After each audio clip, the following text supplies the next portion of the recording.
Order! Order! You are an incorrigible delinquent at times. Behave yourself, man!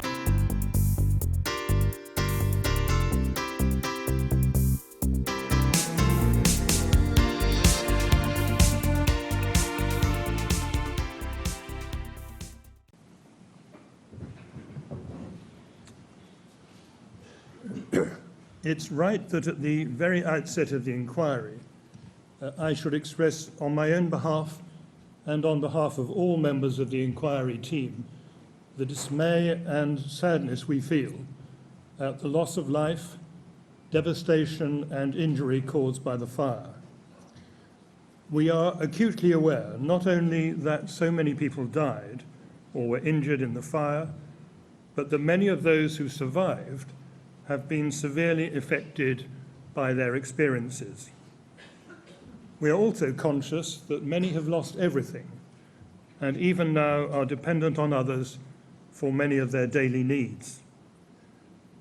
The inquiry cannot undo any of that, but it can and will provide answers to the pressing questions of how a disaster of this kind could occur in 21st century London, and thereby, I hope, provide a small measure of solace. It is also right to recall that a disaster of this magnitude provided an unprecedented challenge to the emergency services, in particular the London Fire Brigade. There are many aspects of the response to the fire that the inquiry will wish to examine, but it's right that I should pay tribute to the members of the Fire and Rescue Service, many of whom risked their own lives in an attempt to save others. And last, but by no means least, I should like to pay tribute to the members of the local community who, together with volunteers from outside, have done so much to help and support each other in these very difficult weeks. I was astonished to learn recently that some children who'd escaped from the tower had gone into school the next day to take their exams, and by all accounts had managed to do very well in them. It would be difficult to find a better example of the fortitude and resilience of this community. In response to that terrible event, on the 28th of June, the Prime Minister appointed me to chair a public inquiry into the disaster. The purpose of the inquiry was to find out what had happened and why it had happened, with a view to ensuring that a similar catastrophe could never occur again. On the 5th of July, a public consultation was launched about the inquiry's terms of reference. That consultation continued until the 4th of August, by which time over 550 responses had been received, including many from among those who had been residents of Grenfell Tower and other parts of the Lancaster West estate. In the light of the responses to the consultation, I wrote to the Prime Minister on the 10th of August recommending terms of reference, which she subsequently accepted. A copy of my letter and of the Prime Minister's reply can be found on the inquiry website. Following that exchange of correspondence, the inquiry was formally set up on the 15th of August. In my letter, I also said that I was giving active thought to appointing assessors to provide me with advice. Since then, I've had discussions with a number of people who seem to me to be likely to be able to bring to the inquiry expertise and perspectives which I do not myself possess. I know that many of the survivors would like me to appoint someone from among their own number, or perhaps another local resident, as one of my assessors. Many of them can, of course, provide valuable evidence, and I shall ensure that all their evidence is heard and carefully considered.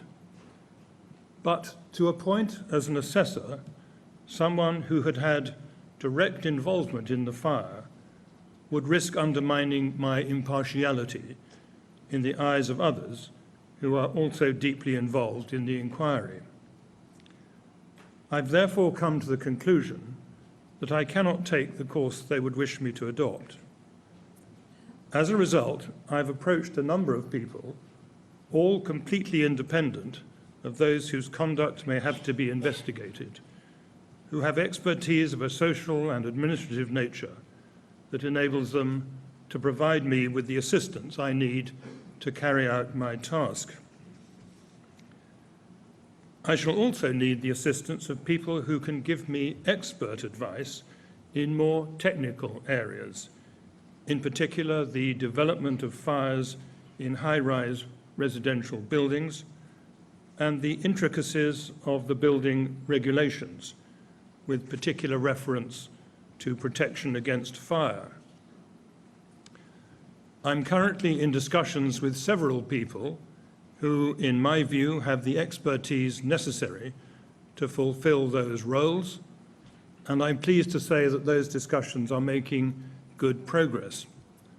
I hope to be able to announce the appointment of the first group of assessors within the next week or so. My assessors will provide me with advice as may be appropriate throughout the inquiry. In general, they will attend those hearings at which evidence is taken that falls within their particular areas of expertise. But they will also keep themselves abreast of the proceedings by familiarising themselves with the transcripts of the hearings they do not attend. When the time comes to draft a report, I shall look to them for their comments and advice, but ultimately the responsibility for the inquiry's findings and recommendations rests with me. The inquiry's terms of reference have been widely published and can be found on its website, but it may be useful if I read them out for the benefit of anyone who has not seen them. They are as follows. 1. To examine the circumstances surrounding the fire at Grenfell Tower on the 14th of June 2017, including A, the immediate cause or causes of the fire and the means by which it spread to the whole of the building. B, the design and construction of the building and the decisions relating to its modification, refurbishment, and management. C, the scope and adequacy of building regulations, fire regulations, and other legislation, guidance, and industry practice relating to the design, construction, equipping, and management of high-rise residential buildings. D, whether such regulations, legislation, guidance, and industry practice were complied with in the case of Grenfell Tower and the fire safety measures adopted in relation to it. E, the arrangements made by the local authority or other responsible bodies for receiving and acting upon information either obtained from local residents or available from other sources, including information derived from fires in other buildings, relating to the risk of fire at Grenfell Tower and the action taken in response to such information. F, the fire prevention and fire safety measures in place at Grenfell Tower on 14th June 2017. G, the response of the London Fire Brigade to the fire in the days immediately following the fire. And 2, to report its findings to the Prime Minister as soon as possible and to make recommendations. The terms of reference are deliberately cast in broad terms in order to give me scope to pursue whatever lines of inquiry seem likely to be fruitful. I think it worth emphasising that the specific areas of investigation to which they refer are intended to identify the main subjects of the inquiry, but they are not intended to be exhaustive.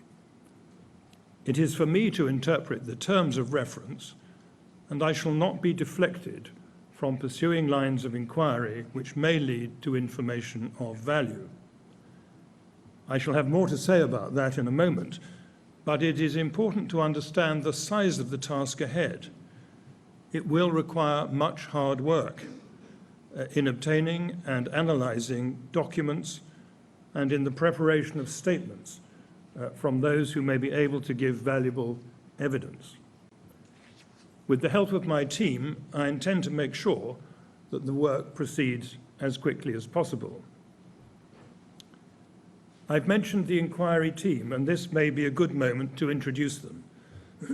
The Secretary to the inquiry is Mark Fisher. He is an experienced civil servant who was previously Director of the Office for Civil Society at the Department for Culture, Media and Sport. Mark is the head of an administrative team which is made up of a number of civil servants chosen from many hundreds who expressed interest in working for the inquiry.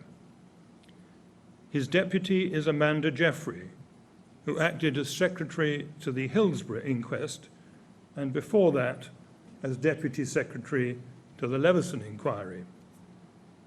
The team handles the whole range of administrative tasks and is currently based at the Royal Courts of Justice. The solicitor to the inquiry is Caroline Featherstone. Caroline was previously a senior solicitor in the government legal department. As a deputy director, she led a large team dealing with many different kinds of litigation. She leads the inquiry's team of 3 solicitors, which includes Kathy Kennedy and Shafi Nasser, both of whom also come from the government legal department. I also have the benefit of a team of leading and junior counsel. Richard Millett, Queen's Counsel, was called to the bar in 1985 and was appointed Queen's Counsel in 2003. He has extensive experience of handling complex civil disputes of many kinds and sits as a Deputy High Court Judge. He leads a team of 5 other barristers, each chosen for his or her particular expertise. Bernard Richmond, Queen's Counsel, was called to the bar in 1988 and was appointed Queen's Counsel in 2006. He is a criminal defence specialist with substantial experience of cases involving vulnerable witnesses. He also sits as an assistant coroner. Kate Grange, Queen's Counsel, was called to the bar in 1998 and was appointed Queen's Counsel in 2017. She has particular expertise in relation to commercial, construction, public and inquiry law. Andrew Kinnear and Rose Grogan are both junior counsel. They are familiar with the complex web of legislation and guidance which relates to fire safety in buildings. Andrew also has experience of acting in large public inquiries, including the Ladbroke Grove inquiry. Zeenat Islam is another criminal defence specialist who will work in conjunction with Bernard Richmond. It's important to understand that the inquiry process is not adversarial. My task is not to decide which of 2 or more competing parties has the better case, nor is it to punish anyone or to award anyone compensation. It is simply to get at the truth with the help of all those who have relevant evidence to give. The process should therefore be seen as essentially cooperative. Accordingly, the role of solicitors and counsel to the inquiry is not to promote any particular conclusion or result, still less to favour any particular witness or class of witnesses. Rather, it is to place before me and before the public evidence that will enable me to make findings about what occurred and put forward recommendations for the future. They will do that by presenting the evidence in public hearings and by questioning those witnesses whom I decide should be called to give oral evidence. When required, they will also provide me with impartial advice on matters of law and procedure. All hearings will be conducted in public unless the particular nature of the evidence or arguments requires otherwise. I'm well aware that the past few months have turned the world of those who live in North Kensington upside down, and that former residents of the Tower and other local people feel a great sense of anger and betrayal. That is entirely natural and understandable, but if the inquiry is to get to the truth of what happened, it must seek out all the relevant evidence and examine it calmly and rationally. The solicitors and counsel acting for the inquiry will approach their task in that way, as I hope will the legal representatives of the various core participants. In that way, they will help us all discover where the truth really lies. I should also remind everyone that Section 2 of the Inquiries Act 2005 prohibits me from ruling on or determining anyone's civil or criminal liability. However, the same section also expressly provides that I am not to be inhibited by the likelihood of liability being inferred from any findings or recommendations that I may make. I shall therefore not shrink from making any findings or recommendations that are justified by the evidence, simply because someone else may at a later date consider that they form the basis of civil or criminal liability. The police are, of course, conducting their own investigation into possible criminal offences.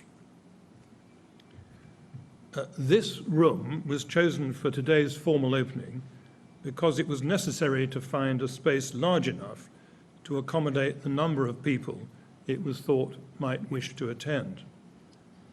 I intend, if possible, to find a room of sufficient size in a convenient location for future hearings at which evidence will be taken.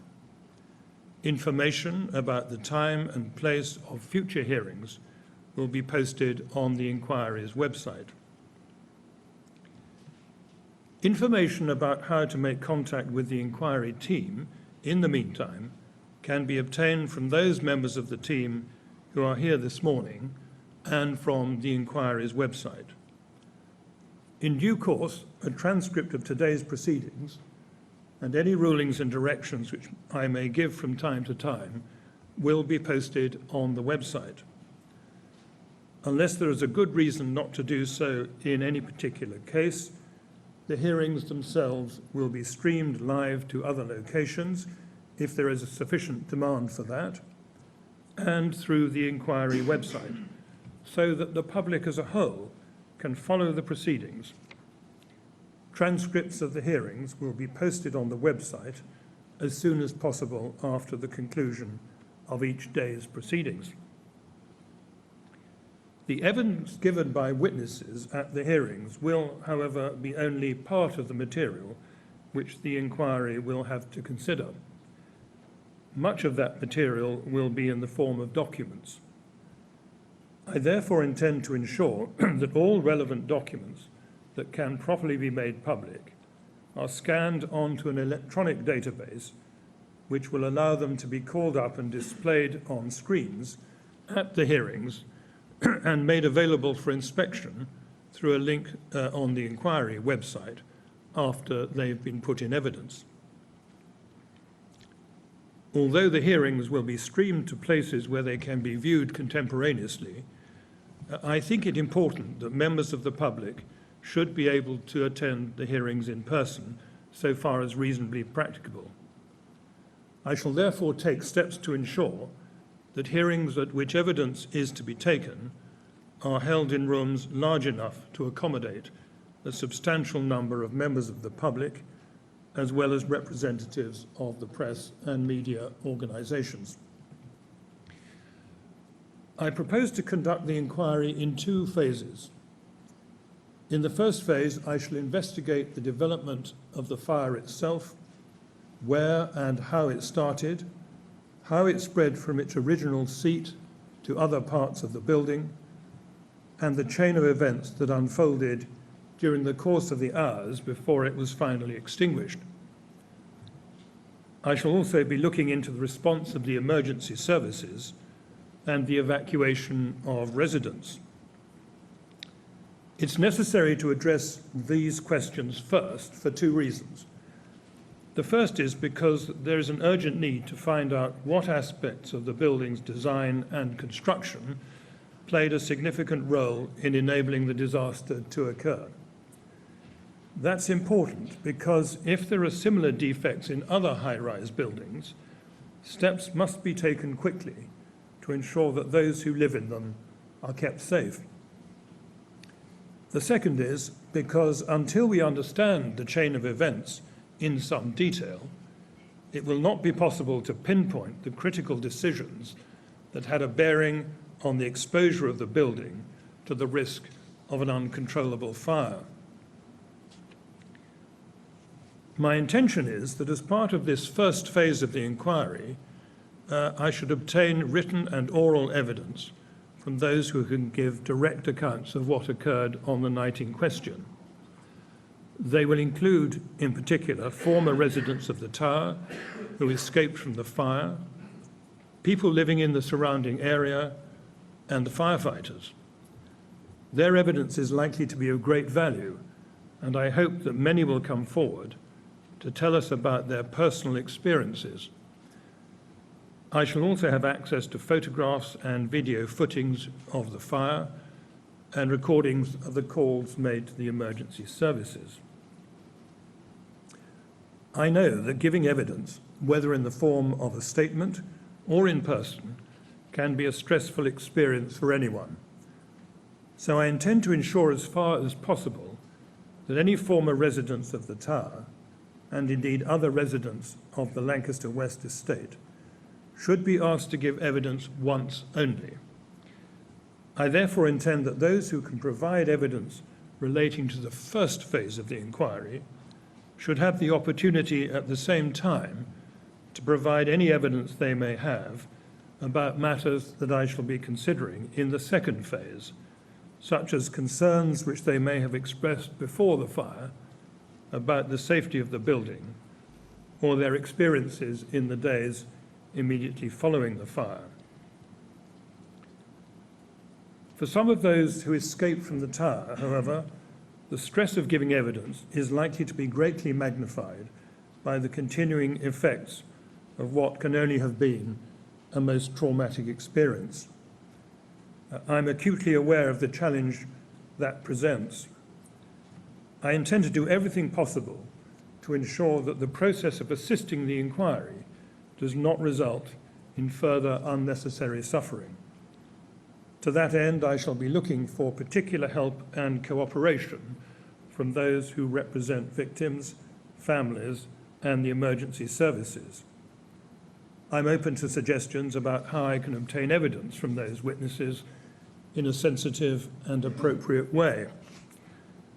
The work of the inquiry is urgent, and there's an obvious need to begin hearings as soon as possible. But I recognize that it is necessary to act with sensitivity and compassion, and I shall take whatever steps are appropriate in line with current practice to ensure that witnesses are able to give the best evidence they can. The second phase of the inquiry will examine on a broad front how the building came to be so seriously exposed to the risk of a disastrous fire.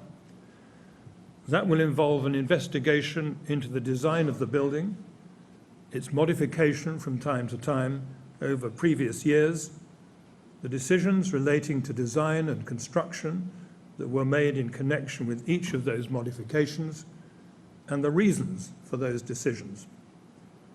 I shall also be asking whether at each stage of its development the building complied with regulations then in force, and whether the regulations themselves were adequate. The extent to which fire risk assessments were carried out and what steps were taken in response to them will also come under scrutiny. Those and similar questions will assume particular importance in relation to the most recent refurbishment of the building and the fitting of external cladding. One important part of my investigations will be to examine the communications between residents and the tenant management organisation, the TMO, and the council in relation to the safety of Grenfell Tower and the responses to those communications. As part of the second phase, I shall also examine the response to the disaster and the steps taken in the days immediately following the fire to provide food, shelter and other basic amenities to those whose homes had been destroyed and who had lost everything. This part of the inquiry is likely to take rather longer than the first phase because it will require the examination of many documents obtained from the council, the TMO and other bodies involved in the most recent refurbishment of the building, as well as evidence from many of those who were personally involved in the decision-making process.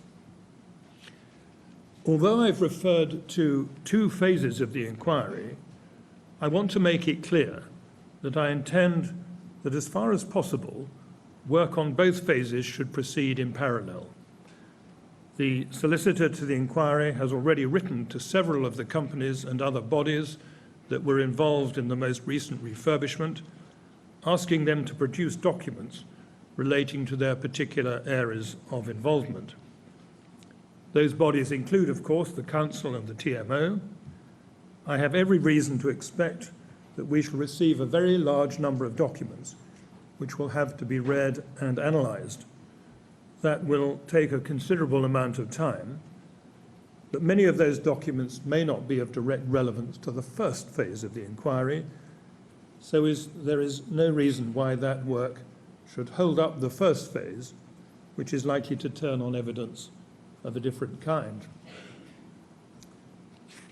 As part of its preparation for the investigation, my team has produced a list of issues which it is intended to set out in greater detail the questions that I shall seek to answer.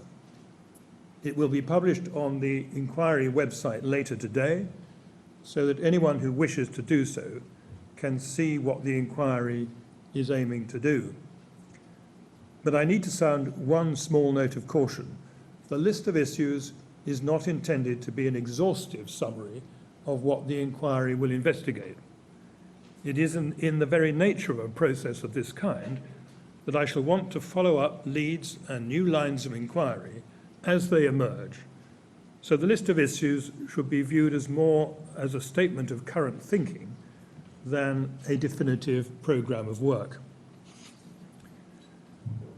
As will be evident from the list of issues, the terms of reference encourage a wide range of questions, and indeed the specific matters to which they refer are not themselves intended to be restrictive.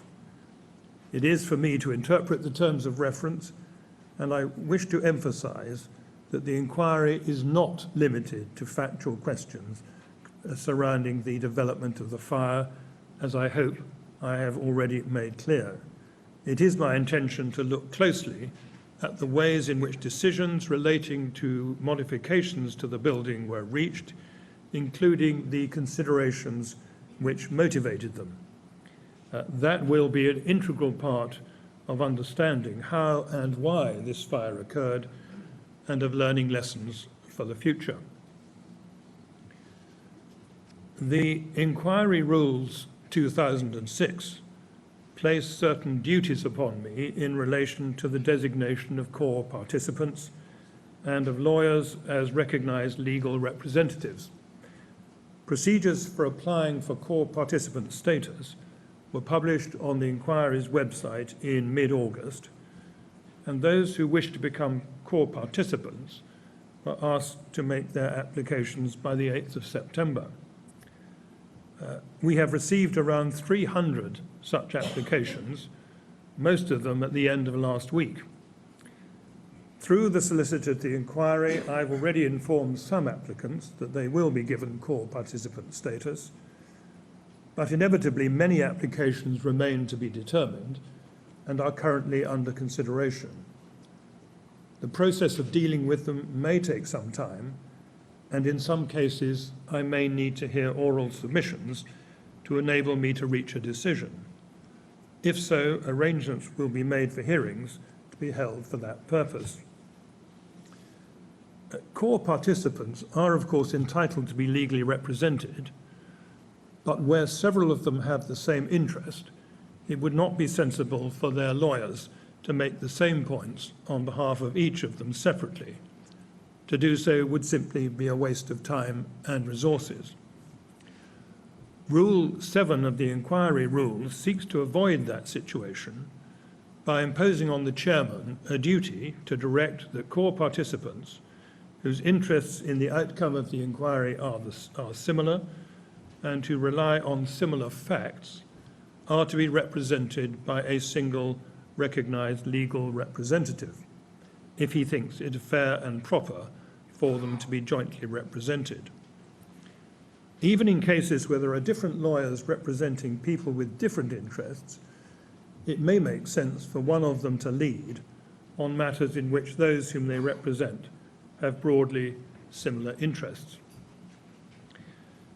It would be in everyone's interest, therefore, for discussions to take place between court participants with the same or similar interests, with a view to reaching agreement on sensible arrangements which reduce the number of separate legal representatives appearing before the inquiry, without sacrificing the essential requirements of fairness and justice.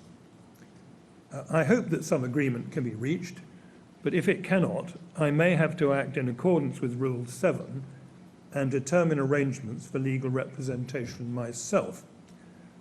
Before doing so, however, I shall seek submissions in writing from those who will be affected and may wish to hear oral submissions at a hearing specially arranged for that purpose.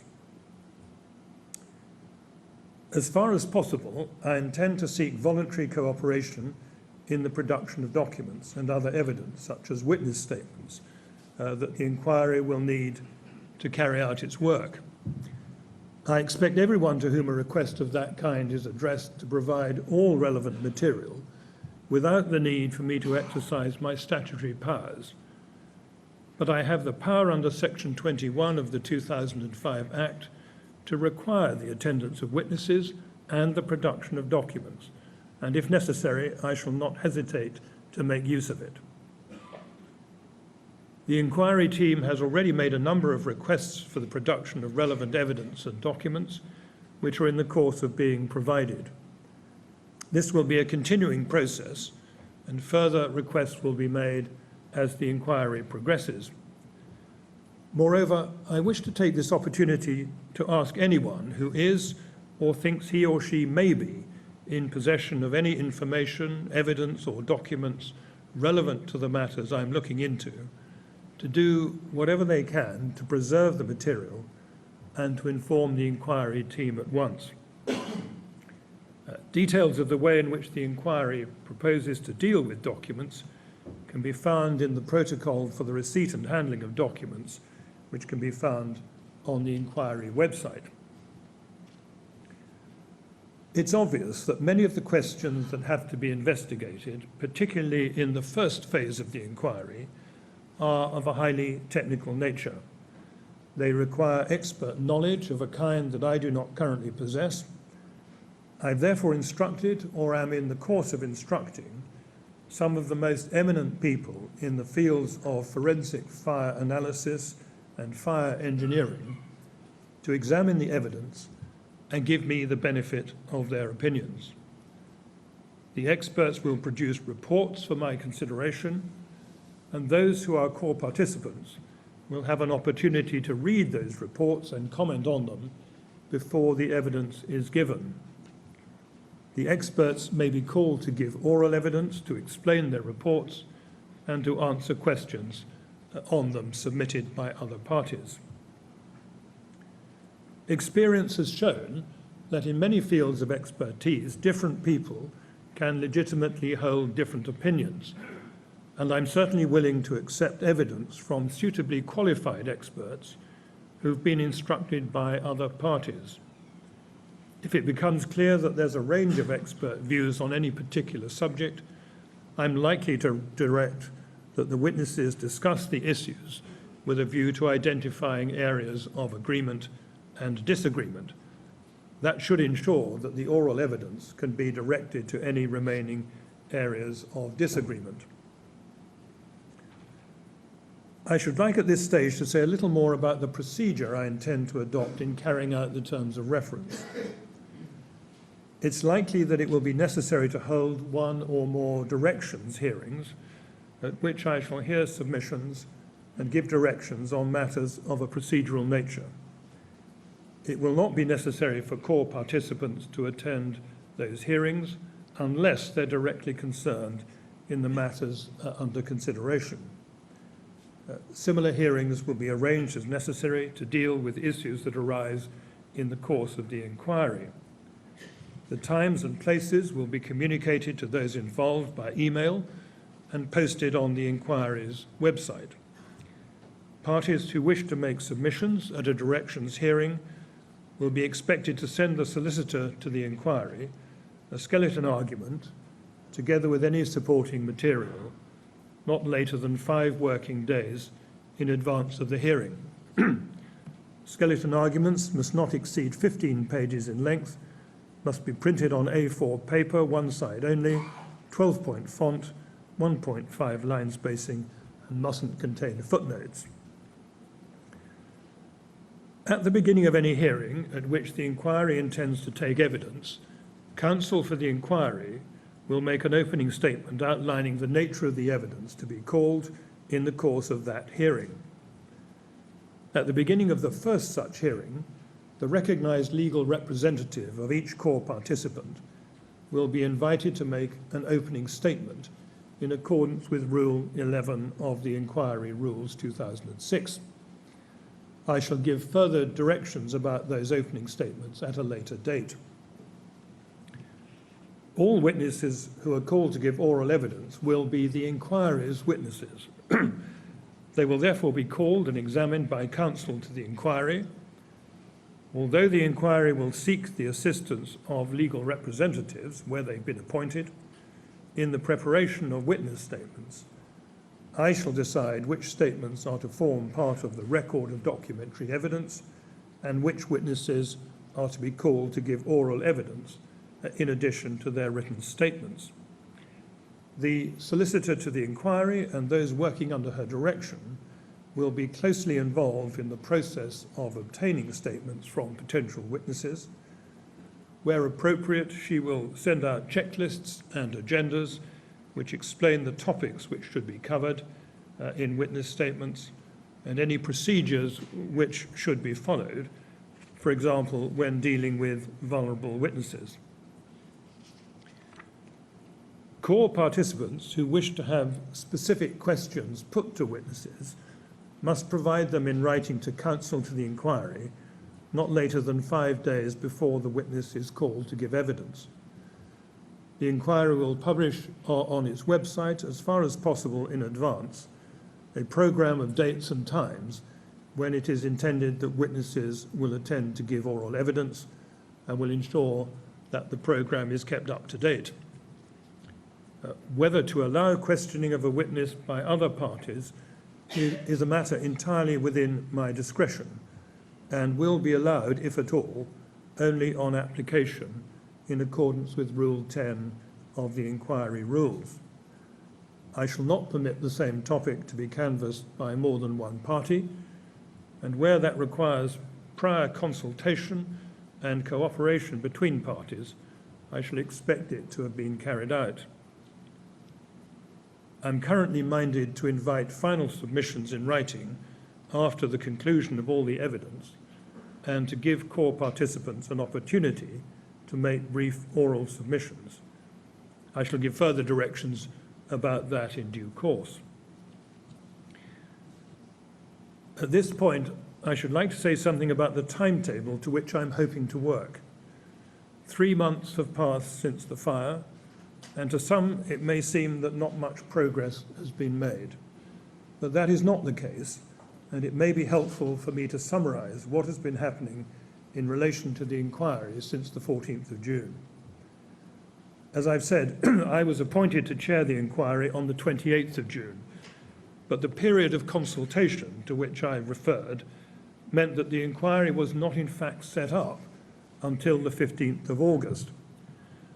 Although the intervening period was used to put together the inquiry team, set up our office and make preparations for starting work, we could not take active steps to start collecting evidence until I had received my terms of reference and the inquiry had been formally set up. Once that had happened, we could get started. Within a few days, the solicitor to the inquiry had written to the organisations most closely involved with the management of the tower and its most recent refurbishment, asking them to produce any documents in their possession relevant to matters under investigation. Letters of that kind have been sent not only to the council and the TMO, but to the contractors and suppliers concerned in the refurbishment. We expect to receive many thousands of documents, and in order to manage them, we have had detailed negotiations for the provision of an electronic document management system that will enable us to analyse them, present them effectively at hearings, and make them available to the public through the inquiry's website. As I've mentioned, we have also had discussions with, and have now instructed, a number of experts who will give me the benefit of their skill and knowledge in relation to various aspects of the investigations. The process of gathering evidence has therefore already begun in earnest, but there is much more to do. It has become clear that there are many potential witnesses still to be interviewed and many thousands of documents to be reviewed. The scale of the task is enormous. I should like to begin taking evidence in relation to the first phase of the inquiry before the end of this year. But whether that will be possible will depend in a large measure on how long it takes to obtain statements from those who were directly involved in the fire and to obtain and digest the documents relating to their evidence. For the reasons I've indicated, taking statements from those important witnesses will require care and sensitivity and may take longer than first thought. The time and place of the first hearing at which evidence will be taken will therefore be announced when our work is further advanced.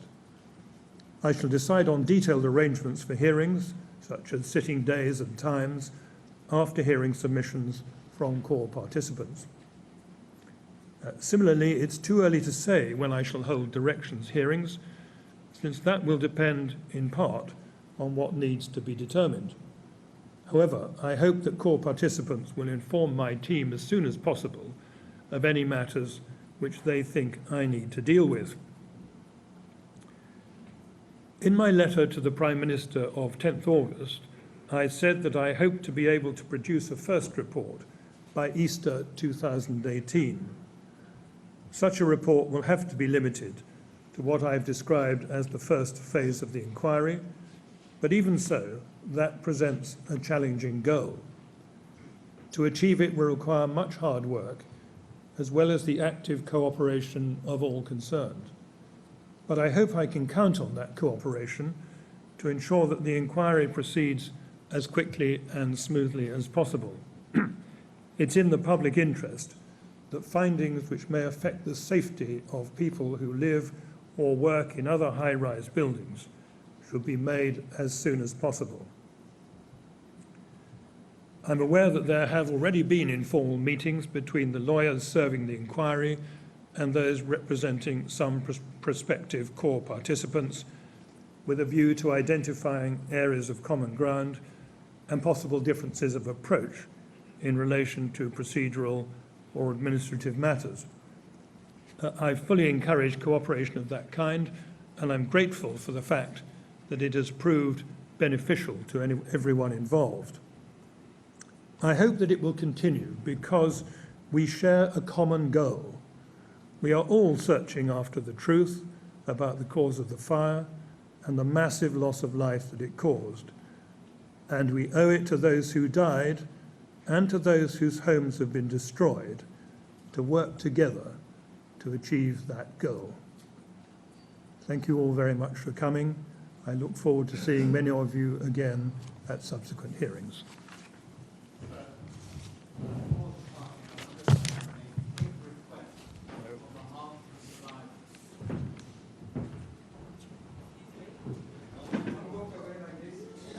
Well, Sir Martin Moore Bick, speaking for more than 3/4 of an hour, laying out how he intends to proceed as the chairman of the inquiry into the Grenfell Tower fire, and saying that he will publish an interim report on what's gone on by Easter next year. Also saying that really there are two phases to his inquiry, an investigation into the development of the fire, and then an investigation into how the building came to be exposed to the danger of fire. He made it clear that he expects to go through thousands of pages of documents, which, if necessary, he will requisition from the requisite authorities.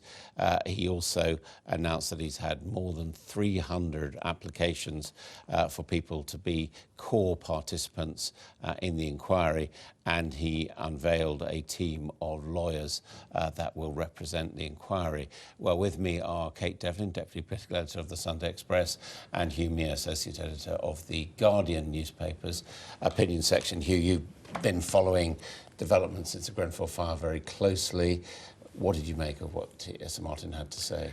It had a very uneasy feel about it, I thought that, because, obviously we're in a time where people feel somewhat distant from the authorities, and that almost seemed to encapsulate that uneasiness. And I watched it wondering what the Grenfell families were thinking of all that legalese and that bureaucracy, which is a necessary thing. It's not a criticism of him, but it does show the barrier that he's going to have to leap to win their trust, really, because what he set out very well and in a very detailed way was the technical elements of what he seeks to do. But this is just not a technical affair, is it? I suppose the most controversial decision he took was to say that he would not have someone as part of the inquiry who was directly a victim of the fire. And I'm not sure that will have gone down very well. And that goes to the heart of what he needs to do. He needs to show that it isn't just a technical thing, that he really is going to be able to drill down and have some element of this that really talks about their lives and how this impacted on their lives. That's really what they wanted from this inquiry. And I think the problem's going to be that it seems quite tightly focused on the incident itself and on the immediate reaction to the incident itself. And I'm not sure that's what a lot of people wanted. I mean, obviously, feelings, emotions are still very raw. He did go out of his way to address, as he saw it, the sensitivities of the victims. Do you think he succeeded? I think he probably succeeded as much as he could. I think I agree with you, there was an uneasiness there, and there is that because there is a disconnect, clearly, between what some people expect from this inquiry, the way his hands are tied, even from the legislation, and the things that this inquiry will actually be able to do, no matter what people might want it to do.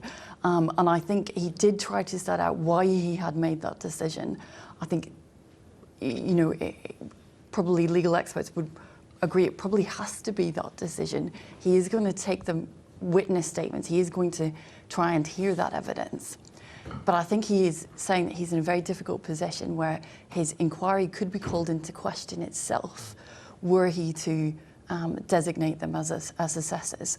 And I think he did, a good but very difficult job in trying to explain, the technicalities and actually how much his hands are tied. I mean, it was interesting, as you say, there's a certain amount of unease or uncertainty about it. I mean, uncertainty about where the venue is going to be for the hearing so that everyone who needs to can have access to it. But also, I was struck where he said that he did want to hear from former residents of the tower, as he described them, and from firefighters and others, and appealed for them to come forward. Well, it seemed to me that he was trying to do two things at once. It's a government inquiry, and these are very tightly drawn terms of reference. But I think what he was trying to say, so I think he was trying to make it clear that he understood that, and to Theresa May, I'm not going to go rogue, I'm not going to go all over the place and expand this too much. But I think he was also trying to say to the families, I have some wiggle room here. I think he said at one point, it is for me to interpret these terms of reference. So I think he's also saying, look, don't worry too much, trust me, because I do have scope here to give you some of what you want, as well as the specifics that I've been asked to deliver by government. OK, well, let's go now to near where the Grenfell Tower disaster took place, and Sky's Sarah Hadbigary is there. Sarah. Well, speaking to residents in the run-up to this announcement this morning, they had said that they wanted Sir Martin Moore Bick to show empathy, and we did see him say that he acknowledged there was a sense of anger and betrayal in the community. He said the fire was a tragedy of unprecedented in modern times, and he also started with a minute's silence. Now, he outlined that this investigation will have two phases. The first will tackle the cause of the fire, how it spread, and the emergency response. And the second will deal with the building design, the modifications, and crucially, who made those decisions in terms of those modifications. Now, I was sitting inside the church in Notting Hill, listening with some residents. Around 30 people were inside. The majority of residents were at the Connaught rooms, but I was joined by Reverend Mike Long, who was inside and of course is in charge of this church. What do you think the community are looking for from this inquiry? I think the community are looking for truth, and without truth there's not going to be justice, and justice that's being seen to be done in ways that enable confidence in the process, allows a new beginning for people, and that's not going to happen unless people feel they have been properly heard, properly listened to, taken seriously, and all the wider causes, not just what has happened, but why things have happened. What were the factors that led people to act, or organisations to act, in the way that they did? And I hope the inquiry is going to be able to get to some of these things, all of these things. What did you make of his choice of words? He said that he recognised and acknowledged a sense of anger and betrayal in the local community. I think it's interesting that he's used those words. I think particularly the word betrayal, because that's exactly how many here feel. And an acknowledgement of the word betrayal, which is a very strong word, at least gives some indication that there is an understanding of the lack of trust that many local people have and have had in local authorities here. And perhaps that might enable the inquiry to be able to find ways in which they can reassure the public, particularly local residents, that they are being utterly transparent and that they are looking to the deeper causes of this appalling tragedy. We are 13 weeks on from the fire. Of course, the inquiry has only just been opened. He recognised in his opening that it will be a long process. How do you think the community are coping 3 months on? Oh, I think the community are still traumatised. It sounds a very extreme word, but it's true. Not just the people who have been lost their homes, people who've been bereaved by the fire, people who witnessed what happened, people who still look every day looking at the tower and cannot forget what happened. I think the community is exhausted, frustrated, weary, angry and impatient for answers. He said in his address that it wasn't his job to punish or award compensation, but to find the truth. Do you think that will satisfy people here? I think you'd have to ask many of the local residents. My guess is probably not. I think whatever hit the reasons and the remit of the inquiry, I think people here will want to have a very full sense of justice, and that includes not just an explanation. It inquires appropriate action that follows on from findings. And I think that these things need to happen, otherwise the community will struggle to know how they can go forward, how people have any kind of closure, particularly how bereaved families will be able to move on with their lives, even though this will take time. I understand there may be legal requirements behind that answer, but I'm not sure those will be the things that are first heard by the most affected people who've been hearing his words today. Thank you very much for joining us on Sky News. So 13 weeks on from the fire, the inquiry has now been officially opened. Residents here just eager to get answers and to get to the truth.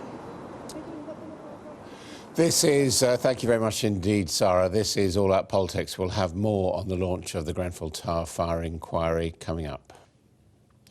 Well, as we've just seen here on All Out Politics, Sir Martin Moore Bick has made the opening statement into the Grenfell Fire Inquiry. Joining me now is Robert Atkinson, who is a councillor for Nottingdale Ward and leader of the Labour group on the council. Well, first of all, what did you make of that statement? I think it's a good start, and I think people will hear what they've wanted to hear, which is that he wants to get at the truth, and that's the primary purpose. Was it the right thing, do you think, to exclude anyone directly related or victim of the fire from the inquiry team? I'm not sure about that. I need to think about that one. What I did think was helpful in his letter to the Prime Minister earlier was to define what he could do and what he was looking to the government to do, and I think there are other channels that need to be looking at the situation, particularly with reference to social housing in general. But for this particular inquiry, concentrating on what actually happened and why it happened, if one can put it that way, in terms of the construction, do you think that is the right focus for the inquiry? Initially. I mean, I'm pleased that he said he's going to do an initial report by Easter, and then we can carry on with further, I hope there will be further more detailed responses. And I look to the legal counsel and to barristers to be opening up the inquiry to all the other lines of inquiry. Because, of course, when you have a sort of line-up of barristers like that, the question's sort of going to be, as it were, whose side are they on? Are they defending officialdom, or are they actually trying to get to the truth? Well, it depends who they're representing. I mean, that's the way the legal process happens. But I mean, I do think the judge has made it very clear he does want to get to the truth. Now, obviously, there's been considerable turmoil on the council since the fire. Yes. What level of cooperation do you think the council, as it is now constituted and run, is going to provide? Is there going to be resistance? He seemed to be preparing for that, possibly. I mean, I think it depends where people were in the first place. That the council will defend itself, but we as an opposition group have also made representations. We will be speaking separately, so there will be different responses and different emphasis. Under these two phases of the inquiry, as he puts it, first of all, on the development of the fire, what are the questions or the doubts that you think we still need to have answers to? Well, there is the technical aspect of it, but I have heard of people trying to reduce it to a fire in a refrigerator. But I mean, the entire nation knows that it was a bigger issue than that. So in that respect, I would want him to stick with the terms that he originally agreed, is to look at the role of the council long before the events of the night, to check on what happened during the fire and the role of the fire people, and again, as he's also promised, to look at the immediate response of the local authority in the aftermath. We can't, for example, yet be absolutely certain on the death toll. No, I'm afraid that is still, we know it's roughly around 80, but we're waiting for the forensic, for the coroner and for the police to do that. Because the other thing to remember is that there's the criminal investigation is continuing in parallel. And as far as the people who were described as former residents of the Tower and other people in the surrounding area, how satisfactory is their accommodation and the way in which they've been dealt with by the authorities now? One hears conflicting stories. It is far too slow, and whilst we have to give absolute priority to those who are homeless and those who have lost members of their family, as I've said right from the beginning, it must not be at the expense of other people in need, and people in the immediate vicinity and on the Lancaster West estate and across North Kensington have paid a hell of a price for the way for what has happened, and local residents outside of the Tower have been traumatised, seriously inconvenienced and suffered losses. So we must take care of them as well. Mr. Atkinson, thank you very much. Thanks very much. Well, let's go to our senior correspondent, Ian Woods, who's in central London following the inquiry. Ian. Yeah, it's people coming out of the hearing now, and I have to say most of those that we've spoken to so far have been very disappointed at what they heard. I think that even though throughout the 45-minute hearing Sir Martin was heard in respectful silence, right at the end as he closed the proceedings, Michael Mansfield QC, the human rights lawyer, stood up to ask a question. That was ignored, and then other people started asking questions as well who were sitting towards the front of the room, and Sir Martin Moore Bick left the room before answering those questions. And I think that that image will be left in people's minds who feel that he is not the right man for the job, even though during the course of his address he tried to display a lot of empathy for what people in the Grenfell area went through and are still going through, and he talked about the fortitude that they had shown. He was displaying, I think, an attempt to sympathise and empathise with the people involved and to try to win them over. But that image of just simply walking out, as is that what happens when an inquiry is taking place? You don't get involved in a Q&A session in something like this. It's a tradition that he will make his statement and then leave. But that image of walking out like that didn't sit well with people who feel that somehow he won't be able to get to the truth. I mean, what did we actually learn today that we didn't know already?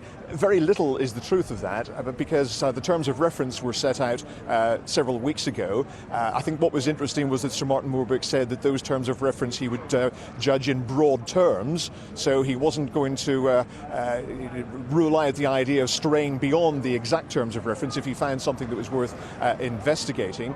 But you know, we don't know where the hearings are going to be held. We don't know when the hearings are going to be held. The date of Easter has still been given for an interim report to come out, but that's a very challenging date when he's still in the process of getting in documents, finding out who witnesses are going to be. Any idea that we could have evidential hearings taking place within a couple of weeks or so that some people might have expected, as we're having an opening today on the 14th of September, seems to me to be highly unlikely.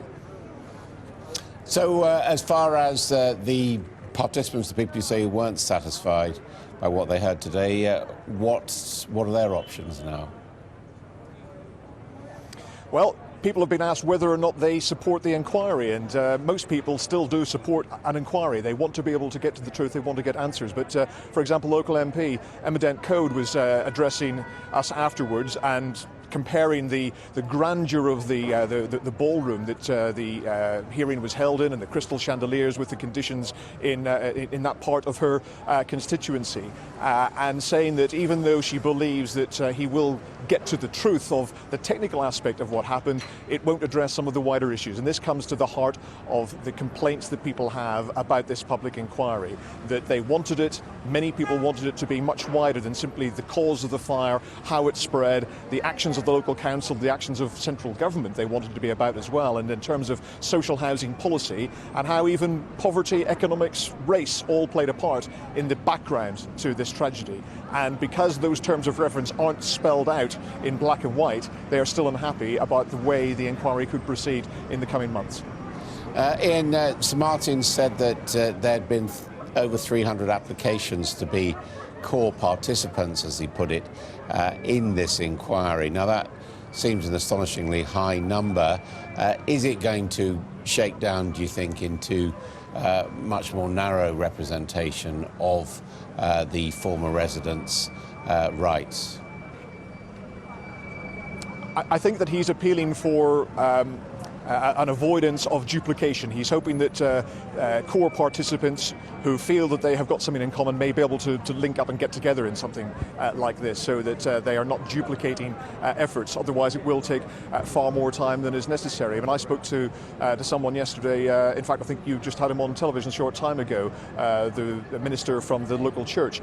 He was debating whether or not to apply for core participant status because he wants to contribute to the inquiry and give evidence about the chaos that he discovered in the days afterwards.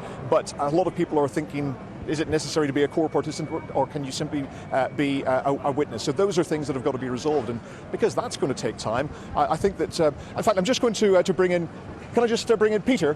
Peter, can you come us? We're live on Sky News at the moment from the Association of Black Lawyers. I just want to get your very quick response, because you were hoping to have more people on the panel, local people adding some diverse opinions. What did you make of what he said today? Well, I haven't heard the full text, but I think we'll be studying it quite carefully. But I think the initial response, from what I gather, is very disappointing. because there is a real need for this to be inclusive. We're not suggesting you have a local individual who was resident sitting with him. What we expected him to do is, as the Lawrence inquiry had, is experts from the BME community who can bring their knowledge of the diverse reasons, skills and knowledge about social housing, which is what he needs to address. But he made the point that if you have local people on board, then people could say that is a form of bias, that you've got to be impartial, and local people have their own biases. We never suggested, nobody has suggested, not even the Stephen Lawrence murder, that you had people from Eltham dealing with that. He knows very well what we meant is people who are from a professional background, from BME communities, who have the skills and knowledge and expertise that he and his team lack. That is still the case. And therefore, if you go to conduct a colonial-style inquiry, it really will fall well short of what the people expect. In terms of the timescale of when you think that this inquiry could be up and running properly and taking evidence, do you still think we can get an initial report by Easter of next year, as he is suggesting? Well, that's his timetable. I mean, he and his team are in charge of that, and they have the responsibility to do that. But I mean, there are a lot of people that are still extremely traumatized and still grieving for their loved ones. And so, in a sense, their needs have to come first, and not a timetable of a retired High Court judge. Peter, thanks very much indeed. That's Peter Herbert, who's the chair of the Association of Black Lawyers. They were actually trying to get a judicial review of the whole proceedings to try to make sure that there were diverse people, diverse opinions and diverse characters brought into this inquiry as people who could be lay assessors to help Sir Martin Moore Bick. But although he says he is talking to various people about that role, he doesn't want to have local people involved because he thinks that they would bring a bias to it, and he wants it to be an unbiased, prejudice-free inquiry. Thank you very much indeed, Ian Woods there.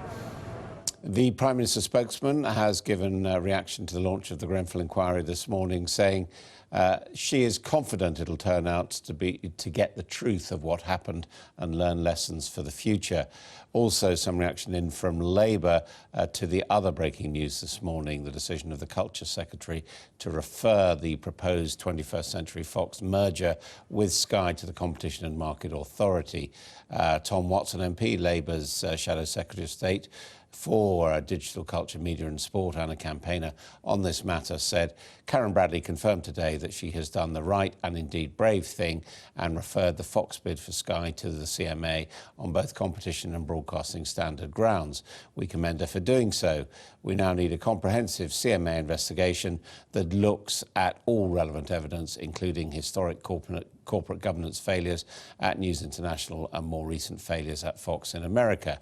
The only way that the CMA will be able to investigate all the facts is through the commencement of Leveson Part 2, and we urge the Secretary of State to help the CMA do its job and to allow the Part 2 investigation that victims of phone hacking and the British public were promised. That from Tom Watson. Of course, the CMA inquiry is now scheduled to take 24 weeks, just under 6 months. Well, let's go back to Sarah Hadjibagheri in Notting Hill at the Methodist Church, where Grenfell families were watching the live feed of the opening of the official inquiry. Sarah. Well, speaking to residents this morning, the key thing they wanted from Sir Martin Moore Bick was for him to show empathy. They had felt through the past couple of weeks when he had come here, this part of North Kensington, to speak to them, that he had not shared the level of empathy that they had wanted. They have a deep mistrust of authority, and they all recognised that he acknowledged that there was a sense of anger and betrayal in the local community. He described this fire as a tragedy unprecedented in modern times. And one of the people who has been affected by the fire is Thomasina Hessel. Now, 13 weeks on, you're still in hotel accommodation. What do you think of Sir Martin Moore Bick's address today? I think it was compassionate. I think for me it gave me reassurance. It showed me his human side. It showed me that he was understanding of our emotions and our struggles at this time.